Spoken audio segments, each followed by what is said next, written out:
ओम शांति। आजिर प्रातः मुरली 30-3-26 बापदादा मधुबन।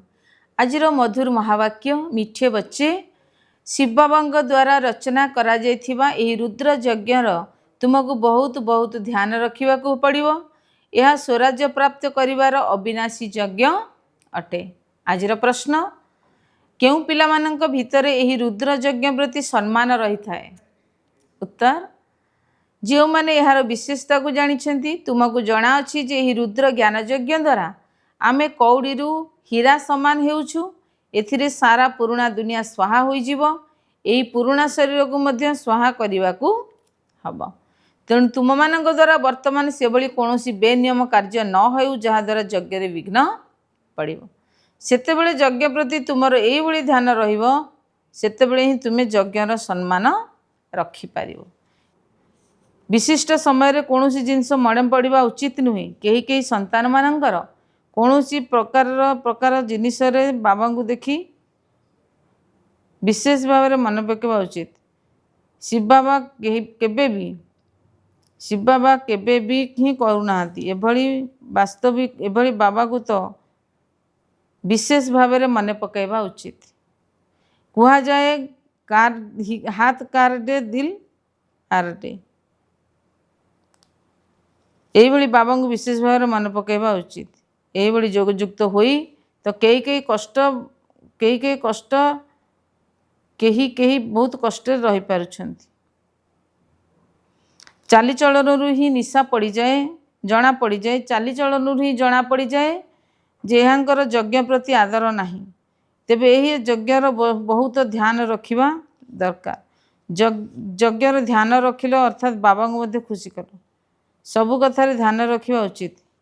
गरीब मानकर गोटे एवं गोटे गोटे पैसा यज्ञ को आसूची जो से माने परामर्श दौरान जो अर्थात गोटे गोटे शब्द नहीं किंतु से माने गोटे टंका गोटे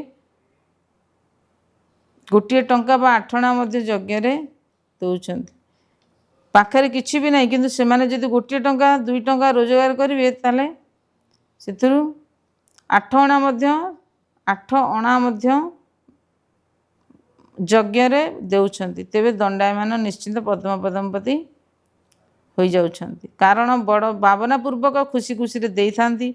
बाबा कहउछंती मु तो गरीबर बंधु, तुमे पिला मानक पाखु नेकी जाउछ, केही तो 8 अणा होना।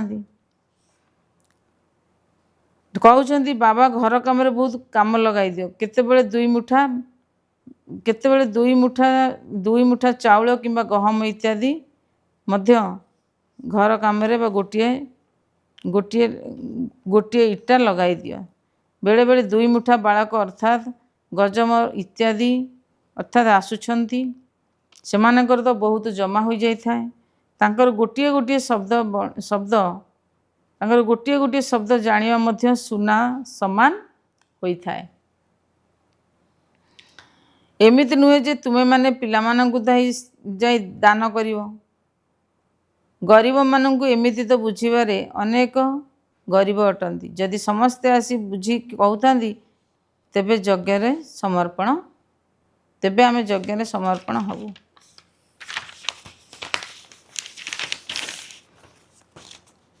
किंतु देखी नहीं रखा पड़ी थाए। एतिक न हो यज्ञ आसी विशृंखला सृष्टि करेंगे। यज्ञ तो बहुत पुण्यात्मा हो रही। बहुत ध्यान रखा उचित। जो ईश्वरीय सेवा यज्ञ आम निजर शरीर निर्वाह करुछु, तेबे शरीर निर्वाह करुछु एबे एही पैसा केवल तुम मानक पई उद्दिष्ट जो माने यज्ञ रही कौड़ी हीरा तुल्य हेउछन। ईश्वरीय ना कि गरीब मानकु दान देवार हेले पुण्य तो जन्म जन्मांतर करि आसीछ, तथापि भी तळु खसी जाइछ। पिला माने समस्त को बाबांगर परिचय देवा सहित छोट छोट गाँ मानकरे मध्य प्रदर्शनी अर्थ करि चल। जदि यही गरीब भी बुझीजिव तेबे तुमर साहुकार भल। एठारे कोनोसी भी धर्म कोनोसी भी खर्च नहीं। लक्ष्मी नारायण का राजपद पठाई किंतु कौन खर्च करदेले?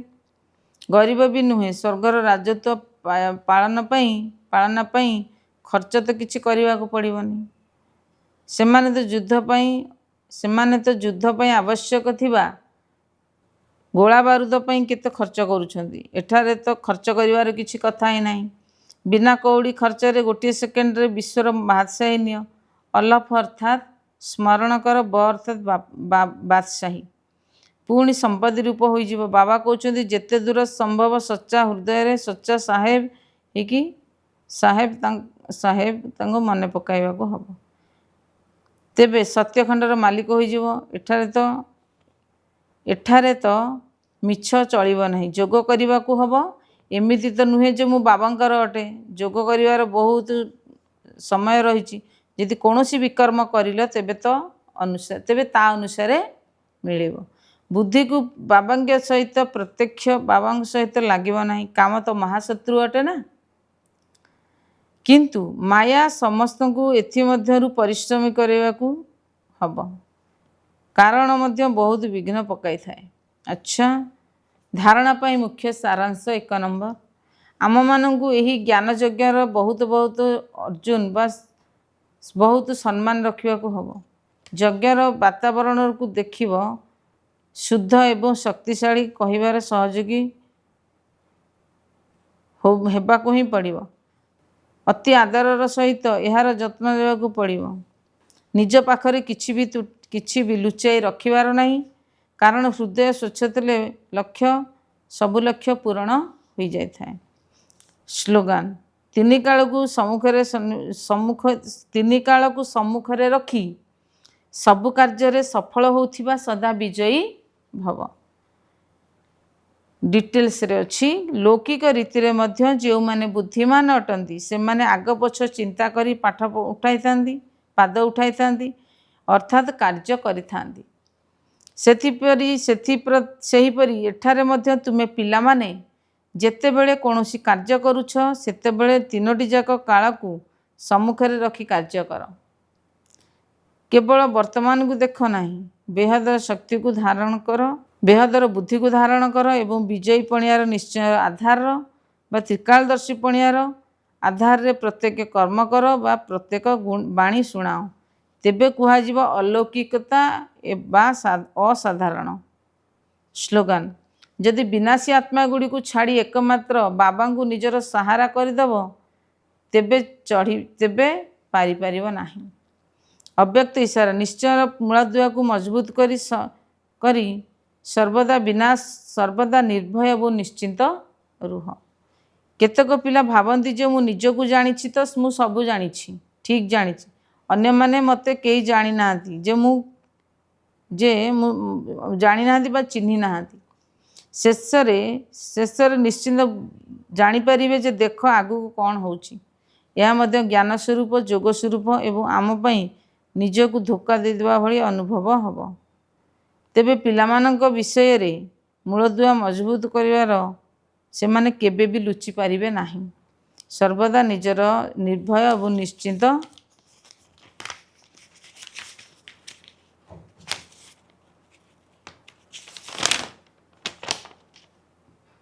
स्थिति रे रही थांती। ओम शांति।